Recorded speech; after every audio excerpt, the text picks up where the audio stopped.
वळूयात पुढच्या बातमीकडे। छत्रपती संभाजीनगरमध्ये ग्रामसेवकांच्या विरोधात पण समितीकडे तक्रारी। ग्रामसेवक मुख्यालयी राहत नसल्याच्या, नागरिकांची कामे प्रलंबित ठेवण्याच्या तसेच आर्थिक उलाढालीच्या 25 ते 30 तक्रारी पंचायत समितीच्या सभापतींकडे प्राप्त झाल्या आहेत। ग्रामसेवकांकडून शासकीय योजनांची अंमलबजावणी आणि विकास कामांकडे दुर्लक्ष होत असल्याच्या तक्रारीही करण्यात आल्या आहेत। या प्रकरणांची चौकशी करून दोषींवर कारवाई करण्याची मागणी तक्रारदारांनी केली असून अशा ग्रामसेवकांवर थेट कारवाई करण्यात येणार असून छत्रपती संभाजीनगर पंचायत समितीचे सभापती कल्याण गायकवाड यांच्याशी संवाद साधलाय आमचे प्रतिनिधी सचिन बडे यांनी।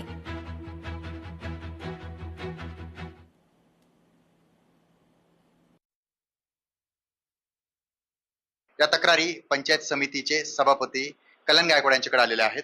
तुमच्याकडे 20 ते 25-30 तक्रारी प्राप्त झाल्या आहेत। काय काय तक्रारी आहेत, काय कारण आहे? एक तर सर्वात पहिला मुद्दा ते मुख्यालयी राहत नाही।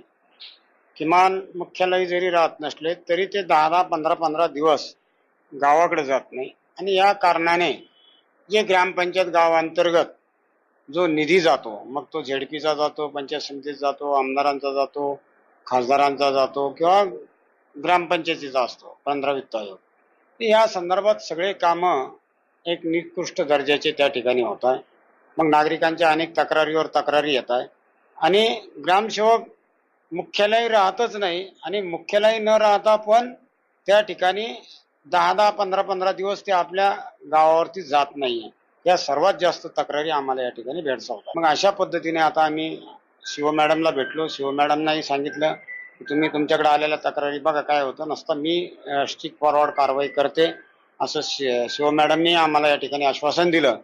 आणि या तालुक्याच्या विकासासाठी ग्रामसेवक हा मेन कणा असून तो जर हलगर्जीपणा करत असेल तर कायद्याच्या चौकटीत बसून मला त्यांच्यावरती ऍक्शन घेतल्याशिवाय पर्याय राहणार नाही आणि ती मी नक्कीच घेणार आहे। पण काय कारवाई करणार हे तुम्हाला तक्रारी तर प्राप्त झाल्यात, मात्र तक्रार असते जेव्हा काय सिद्ध होईल तर मग काय कारवाई होईल?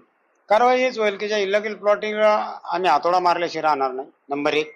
आणि दुसरी गोष्ट, जर ग्रामसेवकांनी ते जो सरकारचा क्रायटेरिया आहे प्लॉटिंग होण्याचा तो जर पाळला नाही आणि तशाच परवानग्या देत गेले तर आठ देत आहे, लोकांना पाहिजे तो कागद तो उपलब्ध करून देत आहे। शेतकऱ्याचा कागद लवकर देत नाही परंतु बिल्डरांचे कागद लवकर जात आहे। याच्या पाठीमागे कुठेतरी आर्थिक व्यवहार होतो की काय हे मला चेक करायचंय आणि जो कोणी सापडेल कायदेशीर कारवाई त्याच्यावर होईलच। सर्वसामान्य नागरिकांचा प्रश्न आहे आणि अशामध्ये नागरिकांनी तक्रारी केलेल्या आहेत, त्यामुळे आता या तक्रारी किती सोडवल्या जातात आणि काय काय समोर येतं हे पाहणं देखील महत्वाचं आहे।